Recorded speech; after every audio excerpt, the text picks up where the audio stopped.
In the last, we have completed our third lesson of geography. Now we are moving towards the third lesson of history, that is ruling the countryside. And to whom we are discussing, इसके बारे में discussing who is going to rule, कौन शासन करने के लिए आगे, countryside या the village और rural areas. countryside जो गांव के ग्रामीण क्षेत्र थे उनके ऊपर शासन करना, और किसकी बात करें, कौन शासन करे, ब्रिटिश. इससे पहले हमने पढ़ा था ट्रेड टू टेरिटरी, किस प्रकार ब्रिटिशर्स हमारे यहाँ व्यापार के लिए आए थे और धीरे धीरे उन्होंने किस प्रकार हमारे ऊपर शासन करना शुरू कर दिया था, और उस शासन की शुरुआत कहां से हुई, किस प्रकार हुई, गांव तक कैसे पहुंची. अब हमने वास्तविक अगर शासन की बात करें तो व्यापार से कब आए, 1757 बैटल ऑफ प्लासी के बाद उन्होंने ज्यादा रेवेन्यू की डिमांड की. Ultimately 1764 battle of Buxar, battle of Buxar के बाद पूरी तरह से उस एरिया के ऊपर इनका नियंत्रण हो गया.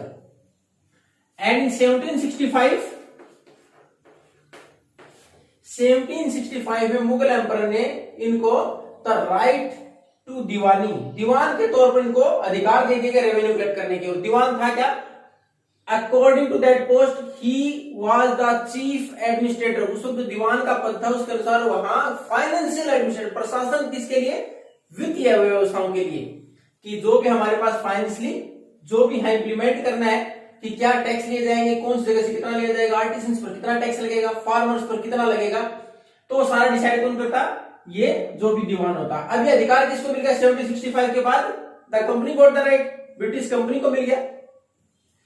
जैसे इनको अधिकार मिला, अब इनकी बहुत सारी समस्याओं का समाधान हुआ. कैसे, अब वो यहीं से रेवेन्यू कलेक्ट करते और यहीं पर जो भी चीजें इनको they have whatever they have to purchase, यहां जो भी खरीदना होता टू एक्सपोर्ट, बाहर निर्यात करने के लिए, वो आसानी से हमारी रेवेन्यू से खरीद सकते थे. दूसरा, whatever the expenses on the salaries of British officers as well as to maintain the armies etcetera, they can easily maintain it through the revenue generated through दो दीवानी राइट्स इन बंगाल. जब वो अधिकार मिल गए उसके द्वारा जो रेवेन्यू मिलती उससे सारी अपनी सेना भी मेंटेन करके रखते थे, सैलरीज वगैरह थे वो भी दे सकते थे.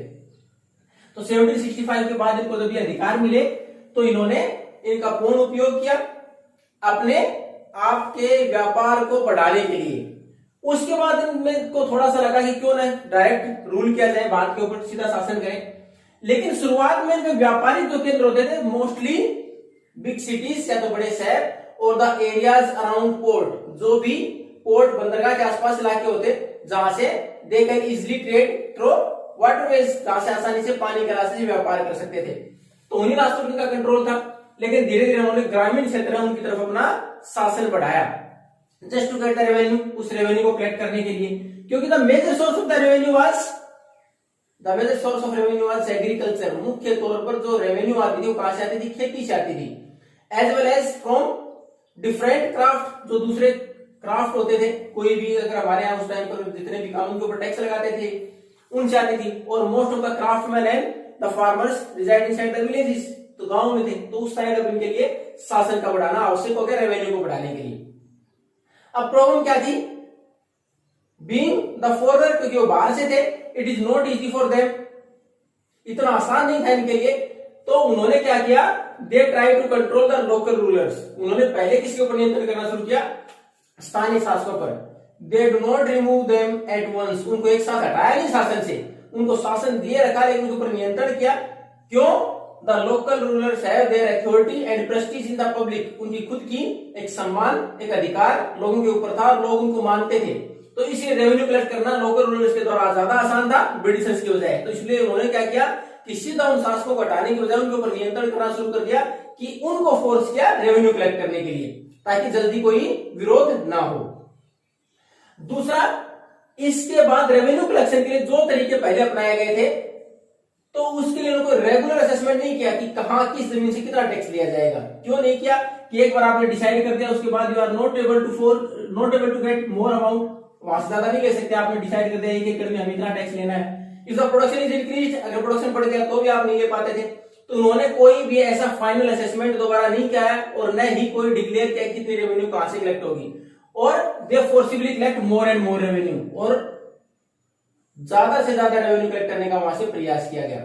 अब उसमें इनके लिए पहले जब भी वो एक्सपोर्ट करते हैं यहाँ से जो भी सामान वो खरीदना होता उसके लिए क्या करते हैं, they are suppose to bring gold and silver from Britain and then they are suppose to purchase from है, बाहर से जो भी प्रोडक्शन होता है उसको खरीदते किसे, गोल्ड और सिल्वर के बदले में। लेकिन अब जब इन्होंने खुद से यहीं से रेवेन्यू कलेक्ट करनी शुरू कर दी तो यहीं से हमारा ही पैसा हमारे यहां से सामान को खरीदने में आसान हो गया, उनको प्रॉफिट बढ़ता चला गया। अब दूसरा, जब पूरी तरह का नियंत्रण होना शुरू हो गया, they lower down the price of raw material, जो भी रॉ मटेरियल को चाहिए, जैसे हमारे पास कॉटन क्लॉथ के लिए कॉटन था तो उनकी कीमतें धीरे धीरे उन्होंने कम करनी शुरू कर दी। They also force the peasants to grow a particular crop, दूसरा उन्होंने जो किसान थे उनको फोर्स करना शुरू कर दिया कि आप केवल यही फसलें उगाएंगे, वट एवर देयर रिक्वायरमेंट्स, जो उनकी रिक्वायरमेंट होती उसी के अनुसार। दूसरा, हमारे लिए यहाँ सबसे महत्वपूर्ण उस टाइम तक जो व्यापार था कॉटन और सिल्क क्लॉथ, तो वो धीरे धीरे यहाँ से व्यापार करते हैं, यहाँ से हमारे पैसे से तो उससे और इनकी रेवेन्यू बढ़ी और उस व्यापार में बढ़ोतरी नियरली अबाउट डबल्ड, लगभग इनका व्यापार भारत में डबल हो गया। तो ये हमारे यहाँ इनका मुख्य सोर्स था रेवेन्यू कलेक्शन का, व्यापार बढ़ाना। फिर धीरे धीरे परेशानी कहाँ है, when they increase the revenue, जब इन्होंने रेवेन्यू इंक्रीज कर दी, slowly the artisans left the village, धीरे धीरे आर्टिसंस उन्होंने गांव छोड़ने शुरू कर दिए, क्योंकि रेवेन्यू दे कहां से जब उनकी आमदनी नहीं है। उसके साथ साथ the peasants also living farming, धीरे धीरे किसानों ने भी खेती करना छोड़ना शुरू कर दिया।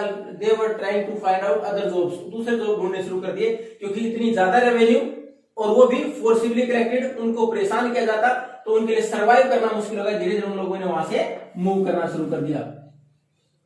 अब next whatever we are going to read in the next class कि how company implemented different policies to control this countryside. इसके बाद अगली क्लास में पढ़े किस प्रकार अलग अलग पॉलिसीज अपनाई इन्होंने इन सारे इलाकों को नियंत्रण करने के लिए। लेकिन शुरुआत में क्या था, केवल जैसे इनको दीवानी राइट मिला इन्होंने रेवेन्यू बढ़ाने का प्रयास किया, ज्यादा रेवेन्यू कलेक्ट की, लोकल रूलर्स को ये अथॉरिटी दी, उनके ऊपर नियंत्रण रखा, लेकिन उनको हटाया नहीं, क्योंकि उनका एक रुतबा था उन इलाकों में, तो लोग आसानी से उनको रेवेन्यू दे देते थे। लेकिन जैसे जैसे लोग परेशान हुए, रेवेन्यू बढ़ी, तो उनके लिए भी परेशानी बनी। अब उसके बाद गवर्नमेंट की पॉलिसीज, क्या कुछ ब्रिटिश गवर्नमेंट की पॉलिसीज आगे रेवेन्यू कलेक्ट करने के लिए we are going to read in the next class. Thank you very much.